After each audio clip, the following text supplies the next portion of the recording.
Good morning, dear students. Students, in today's class we discuss very important topic of history. So students, आज की class में हम history के discuss करेंगे pre historic period. What is the meaning of pre historic period? तो students, हमने starting में ये समझा कि हिस्ट्री का सिलेबस क्या है, हिस्ट्री क्या होती है. तो प्री हिस्टोरिक पीरियड का मतलब है स्टोन एज, जिसको आप हिंदी में पाषाण काल भी कहते हैं. ठीक है, स्टोन एज भी कहा जाता है. तो स्टूडेंट्स, बेसिकली अगर बात की जाए, हमें कहाँ से पता चला कि जो ह्यूमन बीइंग की एवोल्यूशन है वो कैसे हुई. What is the meaning of Homo sapiens? आप ये भी कह सकते हो कि scientific name of human being is Homo sapiens. ठीक है, तो हमें अफ्रीका कॉन्टिनेंट पे सबसे पहले आदि मानव के होने के एविडेंस मिलते हैं. बेसिकली स्टूडेंट, सारी की सारी जो हिस्ट्री है वो एविडेंस और एग्जैक्ट जो फैक्ट्स हैं उनके ऊपर बेस्ड है. कुछ फैक्ट्स ऐसे हैं कि जिनके ऊपर अभी तक रिसर्च चल रही है और अभी भी क्लियर नहीं है जो. ठीक है, आगे मैं आपको बताऊंगा कि ऐसे कौन से फैक्ट हैं. लेकिन कुछ फैक्ट्स ऐसे हैं जो हिस्ट्री के कभी चेंज नहीं हो सकते. ठीक है, सो स्टूडेंट्स, चलिए शुरू करते हैं. प्री हिस्टोरिक पीरियड, सबसे पहली बात टाइम पीरियड देखो आप. 30 लाख BC से 600 BC, मतलब लगभग 3 million of before Christ. 3 million before Christ का मतलब है कि जीसस क्राइस्ट के जन्म से 3 मिलियन 30 लाख साल पहले. तो ये जो है ये कोई एग्जैक्ट डेट नहीं है बेसिकली. ठीक है, जो भी हम बिफोर क्राइस्ट में हम चीज़ें पढ़ रहे हैं उसका कोई एग्जैक्ट डेट नहीं है कि जैसे मैं कह दूं 15 अगस्त 1947. आप कहोगे जी ये तो एग्जैक्ट डेट है. ठीक है, आप लोग टॉपिक भी पढ़ते हो अपना रीजनिंग में कैलेंडर का, है ना, कि उस दिन कौन सा डे था, डे फाइंडिंग करते हो. लेकिन जो भी चीज़ें आप BC में पढ़ते हो स्टूडेंट्स, उसका कोई एग्जैक्ट आपको डे या डेट नहीं मिलता. एक हमारा अनुमान रहता है. इवन कि आप अगर कहीं किसी फॉर एग्जांपल किसी बुक में या कोई गूगल सर्च करोगे कि प्री हिस्टोरिक पीरियड कब था, तो किसी में आपको 5 मिलियन बिफोर क्राइस्ट भी दिखाएगा वो, कि लगभग 50 साल पहले ईसा पूर्व. ठीक है, तो स्टूडेंट, सबसे पहले अगर कुछ बच्चों को नहीं पता तो आपको पता होना चाहिए BC का मतलब क्या होता है, बिफोर क्राइस्ट. ठीक है, और AD का मतलब क्या होता है, एनो डोमेन. तो मतलब कि एक पॉइंट पे जब जीसस क्राइस्ट का जन्म हुआ होगा उससे पहले वाला टाइम पीरियड जो है वो बिफोर क्राइस्ट काउंट होता है.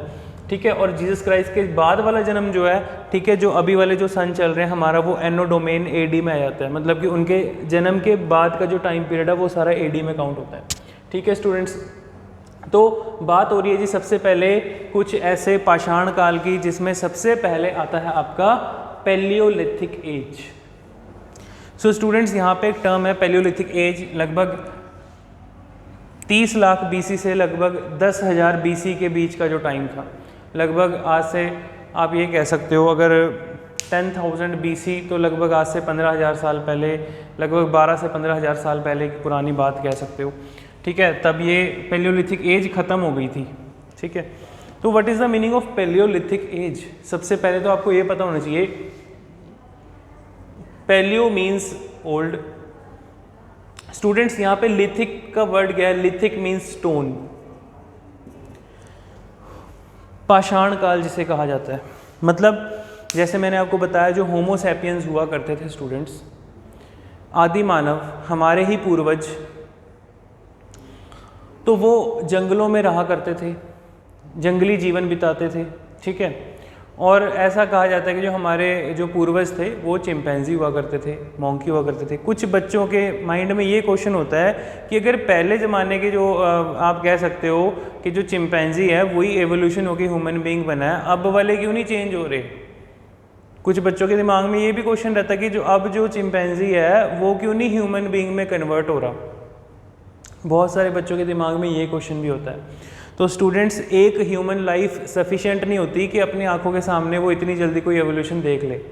ठीक है, एक 60-70 साल की एज में कोई पर्सन ऐसी कोई चेंज, या आप कह सकते हो 100-200 हज़ार साल में आप ऐसी कोई चेंज देख लें, ये पॉसिबल नहीं है. ठीक है, तो कब की बात हो रही है? लगभग 30 lakh BC. 3 million before Christ की बात हो रही है, जब से प्री हिस्टोरिक एज में आप पैलियोलिथिक एज की स्टडी कर रहे हो। तो स्टूडेंट्स, जो आदि मानव हुआ करता था, जो होमो सैपियन था, वो जंगलों में रहा करता था, ठीक है, जंगली जीवन बिताता था। उसे कुछ पता नहीं था कि कैसे अपने आप को डेवलप करना है, कैसे सिविलाइज्ड होना है। इसीलिए तो आप पढ़ते हो इंडस वैली सिविलाइजेशन के बारे में, ठीक है। आगे जाके आप पढ़ोगे कि कब से कब तक थी, 2500 BC से लेके 1500 BC के बीच में आपको इसका टाइम मिलता है, ठीक है। 2500 BC से लेके 1750 BC में इसका टाइम मिलता है। तो बेसिकली स्टूडेंट्स, जो पैलियोलिथिक एज के टाइम पे जो ह्यूमन बीइंग था, जो होमो सैपियन हुआ करता था, वो जंगली जानवरों से डरता था, वो गुफाओं के अंदर केव्स में रहता था, ठीक है। और वो क्या, उसको ये तो पता नहीं था कि अपने लिए कोई वेजिटेबल्स ग्रो करने हैं या कोई चीज़ अपने लिए हमने बॉयल करके या उबाल के पका के खानी है, ठीक है। वो फ्लैश खाता था, कच्चा मीट, कच्चा मांस खा रहा था, जंगली जानवरों को मार के खाता था, और अपने से बड़े साइज़ में कोई जानवर देख लिया उससे डरता था। तो ये सारे हमें पॉइंट्स पैलियोलिथिक एज के टाइम पे मिलते हैं। और पैलियोलिथिक एज का टाइम वो पीरियड था जब फायर भी इन्वेंट नहीं हुई थी। तो वो फ्लैश क्यों खाने के लिए मजबूर था, उसको पता ही नहीं था कि आग में भी कोई चीज़ पकाते हैं, कोई चीज़ कुक करनी है हमने फायर में, ठीक है। तो इट मीन्स पैलियोलिथिक एज के टाइम पे ह्यूमन बीइंग का ब्रेन भी इतना डेवलप नहीं हो रखा था, ठीक है। और जब धीरे धीरे एवोल्यूशन हुआ तो जंगलों में कंदमूल खाना, रूट्स, स्टेम्स, ठीक है, फ्लैश, यही खाना उसने चालू रखा।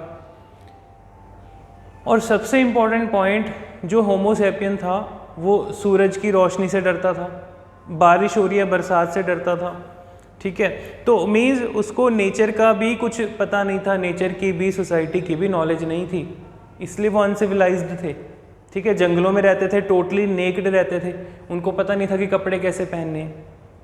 यही तो डिफरेंस होता है सिविलाइज्ड पर्सन में और अनसिविलाइज्ड में, ठीक है। सोसाइटी में कैसे रहना है, कैसे बोलना है, ठीक है।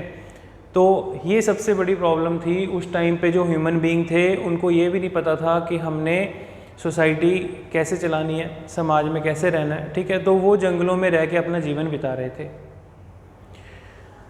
देन स्टूडेंट्स, इंपॉर्टेंट पॉइंट है पैलियोलिथिक का, बहुत बार क्वेश्चन पूछ लिया जाता है। मैंने आपको अभी बताया कि केव्स, हमको कुछ ऐसी केव्स मिली हैं, ठीक है, ऐसी गुफाएं मिली हैं, ठीक है, जिससे कि ये पता चलता है कि ह्यूमन बीइंग पहले केव्स में ही रहा करते थे।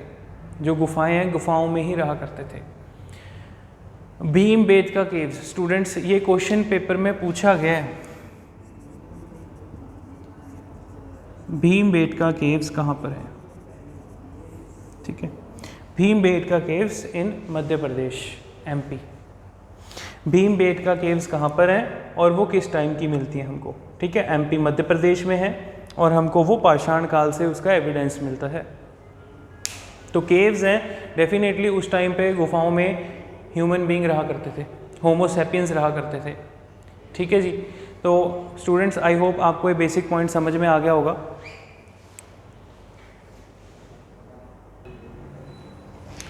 तो स्टूडेंट्स, ये तो बात हो गई कि ह्यूमन बीइंग जो है उस टाइम पे अपना जीवन कैसे बिता रहे थे। दूसरी बात, जब कोई होमो सैपियन मर जाता था, कोई ह्यूमन बीइंग उस टाइम पे जिसकी डेथ हो जाती थी, तो उस टाइम पे आदि मानवों को ये भी नहीं पता था कि इसका फ्यूनरल कैसे करना है, फ्यूनरल रिचुअल्स क्या होते हैं, ठीक है। और उसकी डेड बॉडी को ऐसे ही छोड़ देते थे, ठीक है। हमें इवन, अब आप लोग आगे इंडस वैली में पढ़ोगे कि एक ऐसी प्लेस मिलती है जिसको माउंट ऑफ डेड पीपल भी कहा गया है, ठीक है।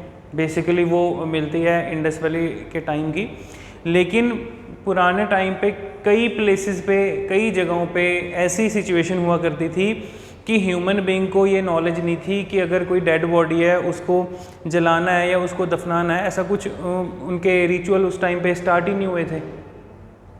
तो पुराने टाइम पे क्या होता था कि डेड बॉडी को ऐसे ही छोड़ देते थे सड़ने के लिए, ठीक है। जंगली जानवर या चील कौवे आके उस डेड बॉडी को खा जाते थे। तो स्टूडेंट्स, हमें ये कुछ पता चलता है पैलियोलिथिक साइट में। और पैलियोलिथिक एज पे जो ह्यूमन बीइंग था उसके पास जो औजार थे, जो उसके अपने हथियार होते थे, वो भी आप कह सकते हो पत्थरों की होते थे। उसकी एक्स होगी, नाइफ हो गए, उसके ब्लेड्स हो गए, शार्प ब्लेड्स, शार्प एक्स, तो वो किस चीज़ की होती थी? वो उसने पत्थरों को ही आप कह सकते हो तराश के, ठीक है, अपने तेज धार हथियार बनाए होते थे। वही पत्थरों से ही एनिमल्स को काटते थे, उन्हीं एनिमल्स को वो कच्चे फ्लैश को खाते थे, ठीक है, और केव्स में रहा करते थे। तो ये सब कुछ था पैलियोलिथिक एज के टाइम पे। पैलियोलिथिक का अब आपको मतलब पता चल चुका है students. Palaeo means old, lithic means stone. तो स्टोन एज जो सबसे पुरानी पाषाण युग का टाइम था, उस टाइम पे ह्यूमन बीइंग इस तरीके से अपना जीवन बिता रहा था। नेक्स्ट है students Mesolithic age. What is the meaning of meso? Meso means middle. What is the meaning of meso? Meso means middle, ठीक है जी। Middle age, lithic means stone, इसको मिडल एज भी कहा जाता है। ये स्टोन एज जो था ये एक ट्रांजिशन फेज था बिटवीन नियोलिथिक एंड पैलियोलिथिक के। जो मिडल एज थी स्टूडेंट स्टोन एज की, जो मेसोलिथिक टाइम पीरियड था, वो कब से कब तक था? लगभग 9000 बीसी से लेके 4000 बीसी तक। मतलब कि जीसस क्राइस्ट के जन्म से 9000 साल पहले से लेके 4000 साल पहले तक जो टाइम पीरियड था उसे कहा गया था मेसोलिथिक एज। अब मेसोलिथिक एज भी कुछ आप कह सकते हो पैलियोलिथिक एज जैसा ही था। एक ट्रांजिशनल फेज आ जाता है ना, एक थोड़ा सा जो चेंज हो रहा है मतलब सोसाइटी में, या कह सकते हो होमो सैपियंस की लाइफ में। तो ये वो वाला टाइम पीरियड था जब आप कह सकते हो कि लोग सिर्फ जंगली जानवरों को खा नहीं रहे थे, वो धीरे धीरे एनिमल रेयरिंग की तरफ भी आ चुके थे, ठीक है। जैसे आप कह सकते हो कि पशु पालने का काम, अपने साथ पशु रख लेने का काम, ठीक है।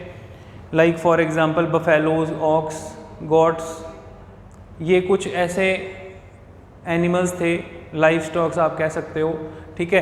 तो उस टाइम पे जो ह्यूमन बीइंग होता था उसने अपने साथ रखना भी शुरू कर दिया था। तो जो मेसोलिथिक टाइम पीरियड था स्टूडेंट्स, ये मेसोलिथिक टाइम पीरियड इंपॉर्टेंट क्यों हो जाता है? कई बार क्वेश्चन पूछ लेते हैं कि मेसोलिथिक टाइम पीरियड का इम्पॉर्टेंट पॉइंट बताइए कि उस समय पे सबसे खास चीज़ क्या होती थी? क्या खेती बाड़ी होनी शुरू हो गई थी? क्या उस टाइम पे लोगों ने व्यापार करना शुरू कर दिया था? क्या एनिमल रेयरिंग शुरू हो चुकी थी? इस टाइप से 3-4 ऑप्शंस पूछे जा सकते हैं एग्जाम में। तो स्टूडेंट्स ये जो मेसोलिथिक टाइम पीरियड था, मेसोलिथिक टाइम पीरियड में सबसे इम्पॉर्टेंट पॉइंट है कि उस टाइम पे ह्यूमन बींग्स ने कुछ जंगली जानवरों को भी पालना शुरू कर दिया था। And second thing, Mesolithic time period के हमें कुछ एविडेंस मिलते हैं राजस्थान में, गुजरात में, मध्य प्रदेश में, उत्तर प्रदेश में, मतलब कुछ ऐसे प्लेसेस जो इंडस वैली साइट से अलग थे, ठीक है। इंडस वैली साइट में जो नहीं आते थे, लेकिन वहाँ पर जो लोग रहते थे, जो कह सकते हो आपके अपने ट्राइब में, अपने अपने उनके ट्राइब थे, उनमें वो लोग एनिमल रेयरिंग का काम भी करते थे, ठीक है जी।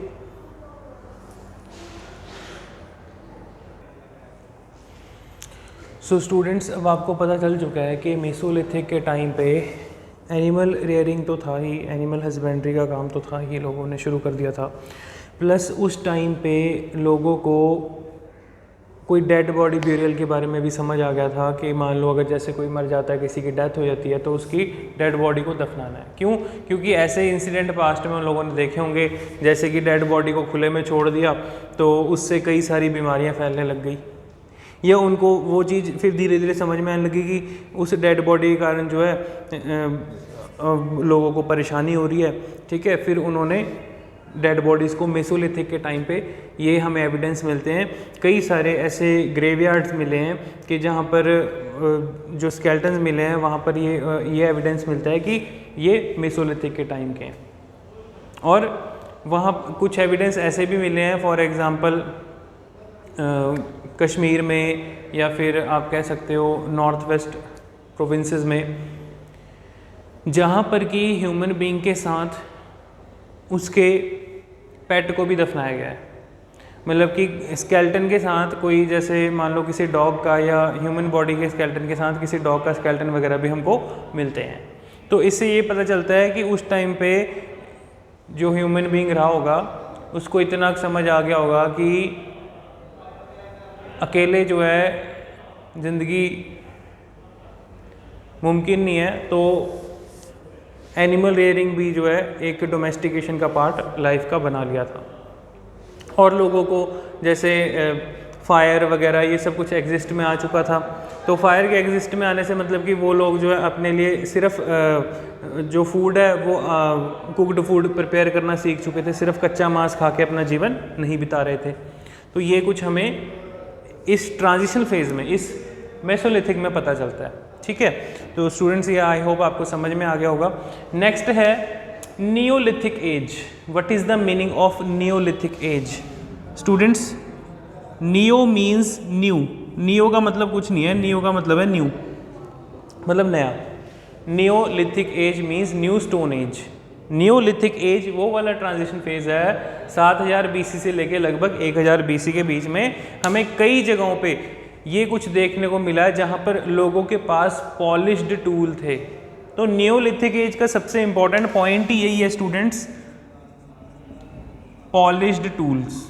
पॉलिश टूल्स मतलब जो उनके हथियार हैं, या आप कह सकते हो जो उनके एक्स हैं, ठीक है, उनके नाइफ्स हैं, या फिर उनके पास जो और औजार हैं, वो सब पॉलिश्ड टूल, तराशे हुए और उनको अच्छी तरह पॉलिश किया हुआ, वैनिश किया हुआ बहुत बढ़िया टूल्स मिलते हैं। या मान लो उनके पास कुछ ऐसा कुछ अगर फर्नीचर भी मिलता है तो वो पॉलिश किया हुआ मिलता है। Furniture in not the sense like for example कि हर एक चीज़ जो है वुड की ही होगी, कोई और चीज़ भी मिलती है तो वो हमें पता चलता है कि लोगों को थोड़ा बहुत समझ आ गई है कि अपने लिए जो है फाइन चीज़ें जो है कैसे रखनी है। और हमें कुछ एविडेंस मिलते हैं नियोलिथिक के लोग अब जो है हट्स बना के रह रहे हैं। लोग अपने लिए उनके ऐसे कुछ एविडेंस मिले हैं कई जगहों पे जहाँ पर कि हमें ये एविडेंस मिलता है कि अब लोग केव्स में नहीं रहा करते थे। तो कई प्लेसेस पे जैसे जम्मू कश्मीर में, बलूचिस्तान में, ठीक है, नॉर्थ वेस्ट प्रोविंस की बात करें वहाँ पर स्टूडेंट्स, ठीक है, नॉर्थ वेस्ट प्रोविंस किसे कहा गया है? अगर मैं आपको, ये नॉर्थ इंडिया हो गया आपका, ये वेस्ट हो गया, तो इस रीजन में जो एरिया है, ठीक है, पंजाब से परली साइड को, पंजाब में तो आपको इंडस वैली साइड से ही मिल जाती हैं, ठीक है, जहाँ जहाँ पे आपको सिंध नदी या उसकी सहायक नदियाँ मिल रही हैं, तो वहाँ पर के जो बसे हुए लोग हैं उनको इंडस वैली साइड के पीपल का दर्जा दिया हुआ है, ठीक है, सिंधु घाटी सभ्यता मिलती है। लेकिन अब नॉर्थ वेस्ट प्रोविंस में जहाँ जहाँ पे आपको, नॉर्थ वेस्ट प्रोविंस में जहाँ जहाँ पे आपको इंडस वैली साइड का लोकेशन नहीं मिलता, तो उन प्लेसेस को न्यूलिथिक साइट्स का दर्जा दिया हुआ था। न्यू स्टोन एज वो वाला टाइम पीरियड था जब लोग अपने लिए घर बना के रह रहे थे, जब लोगों ने एग्रीकल्चर भी शुरू कर दिया था, ठीक है, बार्ले, पैडी, ये सब कुछ ग्रो करना लोगों ने शुरू कर दिया था। मतलब कि लोग अब सिर्फ और सिर्फ मांस पर ही नहीं डिपेंड थे, रूट्स, स्टेम्स, इन्हीं चीज़ों पर नहीं डिपेंड थे, जंगली फल सब्जियों पर ही नहीं डिपेंड थे, उन लोगों ने एग्रीकल्चर का काम भी शुरू कर दिया था। तो ये सब कुछ कब हो रहा है? इस न्यूलिथिक टाइम पीरियड में, न्यू स्टोन एज में, जब लोगों के पास जो हथियार हैं, जो औजार हैं, वो भी तराशे हुए हैं। पहले लोगों को इतनी समझ नहीं थी, धीरे धीरे समझ आ रही थी। इट मीन्स कि कुछ चेंज था एनिमल्स से, ठीक है, ह्यूमन बीइंग भी सोशल एनिमल ही होता है, लेकिन डिफरेंस क्या है? दिमाग का। तो भगवान ने दिमाग दिया है, उसका यूज़ ह्यूमन बीइंग करते हुए ये कुछ इन्वेंशंस करता जा रहा था। अब लोगों ने कॉटन उगाना भी शुरू कर दिया था। अगर एग्रीकल्चर कर रहे हैं तो डेफिनेटली कॉटन की खेती भी होगी, और डेफिनेटली लोगों को ये भी समझ आएगा कि अपने लिए वस्त्र भी पहनने हैं, ठीक है, वस्त्र ग्रहण करने हैं, कपड़े भी पहनने हैं, ठीक है, अपने आप को समाज में, सोसाइटी में भी रखना है। तो ये सब कुछ चीज़ें जो है नियोलिथिक के टाइम पीरियड पे होनी शुरू हो गई थी। आई होप स्टूडेंट्स आपको ये बेसिक पॉइंट समझ में आ गया होगा नियोलिथिक का, ठीक है, सिंपल।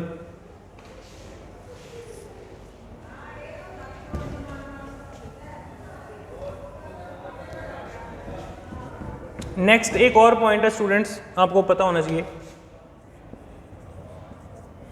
चाल्कोलिथिक एज, ठीक है जी। चालकोलिथिक एज का जो टाइम पीरियड है ये लगभग आपको 3500 बीसी के बीच से लेके आप कह सकते हो 1500 बीसी के बीच में ही मिलता है। जब जिस टाइम पे इंडस वैली सिविलाइजेशन भी एग्जिस्ट करती थी उस टाइम पे हमें कुछ प्लेसेस पे चालकोलिथिक एज के एविडेंस मिलते हैं, या कह सकते हो कि इंडस वैली साइड से, इंडस वैली सिविलाइजेशन से थोड़ा सा पहले का जो टाइम पीरियड था उसको भी चालकोलिथिक एज कहा जाता था। अब चालकोलिथिक एज है क्या? Chalco means copper, use of copper. अभी तक तो पत्थरों का यूज हो रहा है ना, स्टोन एज पढ़ रहे थे आप। अब स्टोन्स के साथ साथ जो है धरती से एक्सट्रैक्ट करके कॉपर को भी निकाला जा रहा है और धातुओं को भी निकाला जा रहा है, ठीक है। तो कॉपर का यूज शुरू होने लग गया। कैसे पता चल रहा है? हमें कुछ लोगों के यूटेंसिल्स जो हैं, लोगों के बर्तन जो हैं वो कॉपर के मिल रहे हैं। हमें कुछ लोगों के औजार जो हैं, टूल्स जो हैं वो कॉपर के मिल रहे हैं। तो जिससे कि हमें क्या पता चल रहा है, ये वाला कौन सा ट्रांजिशनल फेज है आपका? चालकोलिथिक एज, जिसको कि कॉपर एज का नाम भी दिया गया। अंडरस्टैंड? तो स्टूडेंट्स, इंडस वैली साइड को छोड़ के कुछ ऐसे प्लेसेस हैं जहाँ पर हमें ये एविडेंस मिलता है कि वहाँ पर भी ह्यूमन बींग रहते थे। तो वहाँ उस जगहों को चालकोलिथिक एज के तौर से भी देखा गया है, क्योंकि वहाँ के लोगों ने मोस्टली कॉपर का यूज़ करना शुरू कर दिया था उस टाइम पे। तो ये क्वेश्चन एज इट इज़ ही पेपर में पूछा गया है कि कॉपर एज किस टाइम पीरियड को कहा गया था। 4 ऑप्शन दे देंगे, सिंधु घाटी सभ्यता, ये नियोलिथिक एज, चालकोलिथिक एज, या आपका पैलियोलिथिक एज। किस टाइम पे जो है कॉपर का यूज़ होना शुरू हो गया था। ये 100% स्टूडेंट्स एग्ज़ाम में ऐसा क्वेश्चन बनेगा ही बनेगा, ठीक है। और जो इसके बाद आगे आप पढ़ोगे अबाउट इंडस वैली सिविलाइजेशन, उस टाइम को ब्रोंज एज भी कहा गया है, आप लोगों ने पढ़ा भी होगा, ठीक है। आगे आप पढ़ेंगे ब्रोंज एज। ब्रोंज क्या होता है? कांसा, ठीक है जी। It's a alloy mixture of metals. तो ब्रॉन्ज एज क्यों कहा गया? क्योंकि हमें उस टाइम पर इंडस वैली साइड के कुछ एविडेंस ऐसे मिलते हैं कि जो लोगों के बर्तन थे वो कांसे के बने हुए थे, ब्रॉन्ज के बने हुए थे। लोगों के पास कुछ ऐसी हमें शीट्स मिलती हैं जिन पे कुछ बोस्ट्रोफिडोन लैंग्वेज में लिखा हुआ है, ठीक है। बोस्ट्रोफिडोन लैंग्वेज कौन सी होती है? ऐसे जो राइट टू लेफ्ट ऐसे चलती है, ठीक है, ऐसे ऐसे उल्टा लिख रहे हैं हम, ठीक है। तो उसमें जो है वो कुछ ऐसे एविडेंस मिले हैं, कुछ तो दीवार पे उल्टा लिखा हुआ है, कुछ ऐसे चित्र बने हुए हैं कि जो अभी तक जो डिकोड नहीं कर सके, डिसाइफर नहीं कर सके, और कुछ हमें ऐसे ही ब्रोंज की शीट्स पे कुछ अक्षर जो हैं छपे हुए मिलते हैं जो अभी तक हम डिकोड नहीं कर सके कि उस पर लिखा क्या गया है, ठीक है, उनमें क्या लिखा गया है, किस चीज़ के बारे में बात कही गई है, ये कुछ अभी तक पता ही नहीं चल पाया। जैसे कि मैंने आपको बताया था कि कुछ एविडेंस, कुछ फैक्ट्स तो एग्जैक्ट हमें मिलते हैं, कुछ एविडेंस हमें ऐसे मिलते हैं कि जिनके बारे में अभी भी रिसर्च चल रही है। इंडस वैली सिविलाइजेशन कहाँ लुप्त हो गई, कैसे लुप्त हुई, किसी को नहीं पता। मतलब कि किसी को नहीं पता का मतलब है कि जितने भी हिस्टोरियंस हुए हैं, जितने भी इतिहासकार हुए हैं, सब अपनी अपनी थ्योरी देते रहते हैं, ठीक है, लेकिन सही प्रमाण अभी तक इसका नहीं मिल पाया है। कोई कहता है जी हो सकता है उस समय पे फ्लड आ गया होगा, इंडस वैली साइड तब जाके ख़त्म हो गई, ठीक है। कोई कहता है जी हो सकता है कि बहुत बड़ा अर्थक्वेक आया होगा इसलिए साइड ख़त्म हो गई।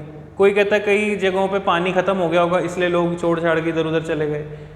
कोई हिस्टोरियन कहता है जी हो सकता है, अब मैक्स मुलर की थ्योरी है ये, ठीक है, अंग्रेज़ था, अंग्रेज ऑफिसर था, अंग्रेज ब्रिटिश ऑफिसर मैक्स मुलर कहता है जी हो सकता है कि सेंट्रल एशिया से आर्य जाति के लोग भारत में आए, उन्होंने आक्रमण किया, आर्यन इन्वेजन हुआ, उस इन्वेजन के बाद जो है इंडस वैली साइड जो है वो ख़त्म कर दी और नॉर्थ इंडिया में आर्यंस रूल करने लग गए, ठीक है। तो मतलब एग्जैक्ट कोई इस चीज़ का प्रमाण नहीं मिलता कि इंडस वैली साइड कहाँ लुप्त हो गई थी। तो स्टूडेंट्स, आई होप आपको ये चीज़ें प्री हिस्टोरिक पीरियड की चीज़ें समझ में आई होंगी, ठीक है। तो इसकी PDF फाइल मैं आपको प्रोवाइड कर दूंगा, ठीक है। कुछ आपको डाउट लगता है आप इस वीडियो को बार बार देखें, ठीक है, अदरवाइज़ आप कमेंट सेक्शन में अपने कमेंट करके अपने डाउट्स ले सकते हैं, डाउट्स पूछ सकते हैं। आई होप आपको लेक्चर समझ में आ गया होगा। ठीक है। So now we wind up our session. Thank you.